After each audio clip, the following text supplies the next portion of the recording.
तो चलें आज के क्वेश्चन को स्टार्ट करते हैं। What is the national animal of Pakistan? Markhor. What is the force that causes objects to fall on the ground? Gravity है, तकरीबन 9.8 होती है।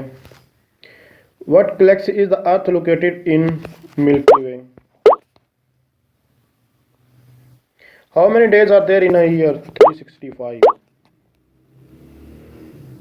If a shopping cart contains 2 apples, 4 bananas and 4 biscuits, what percentage of fruit is there in a cart? तो इसमें 6 जो है वो fruit होगा, 4 बिस्कुट, तो 60% हो जाएगा। तो जस्ट हमारे पास इस साथ 60% फ्रूट इसमें आ जाएगा कार्ट में। अगर आप समझ रही हैं वीडियो हेल्प है, इसको लाइक शेयर और कमेंट जरूर कीजिएगा। Thanks for watching. अल्लाह हाफिज़।